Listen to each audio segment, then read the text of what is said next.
And guys, hello, hello. Thank you very much for watching again. This is Sir Leo Travel and Music. Nandito tayo sa Kwentong Buhay Uber Driver tip number 10. So number 10 na tayo.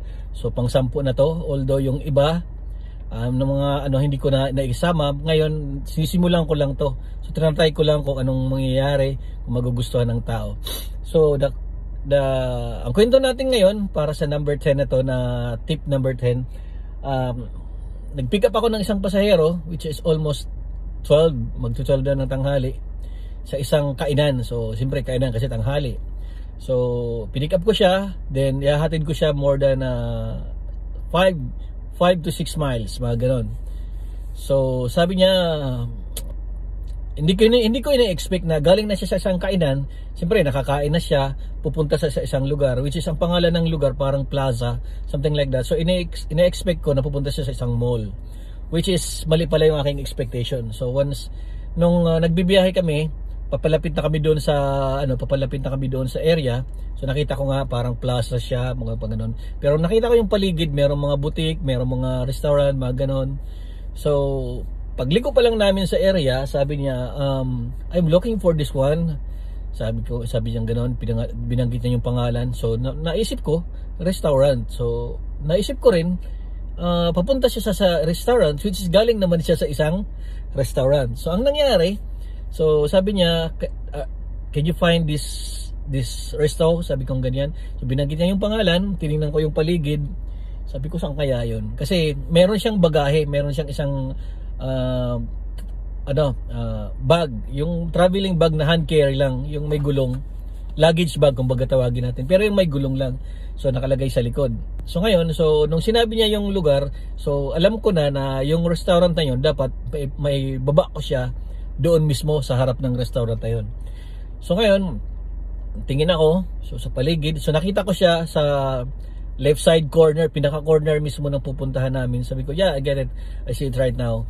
Sabi niya, oh, that's very good. Sabi niya ganoon. Tapos sabi niya, nagkwento siya. So actually, I was supposed to be here. Sabi niya ganoon. So napaisip ako. So hindi pala siya dapat doon. Yun ang nangyari pala, sabi niya sa akin. Katunog, kapangalan, halos kapangalan yung napuntahan niyang restaurant dito sa pupuntahan niya. So medyo naligaw siya. So which is, alam niyo naman, tanghali na, sabi ko kanina, mag-aalas 12 na, siguro magla-lunch na siya. So kaya mas perfect talaga na ibaba ko siya doon sa harap mismo ng restaurant na yun.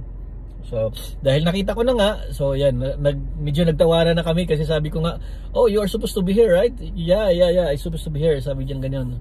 Then sinabi ko rin na, so you are supposed to be having your lunch time right now.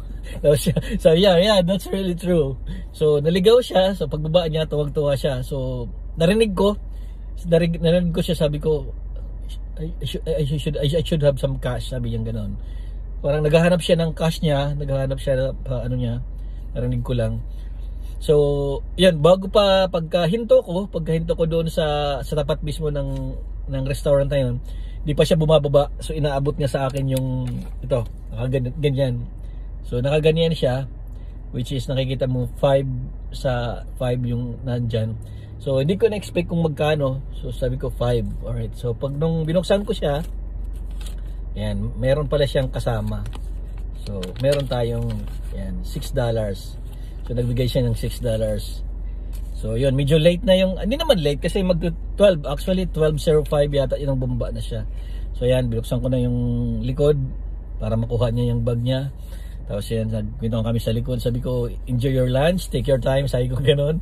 Yeah sure, sabi niya, tawang-tawa siya kasi nga naligaw nga siya. Nung tumingin naman ako sa paligid, nakita ko rin meron pala doon isang kapangalan din ng restaurant na yun, which is buti na lang sinabi niya pagpasok namin doon na nandun daw siya sa yung restaurant na yun, nandun daw sa corner.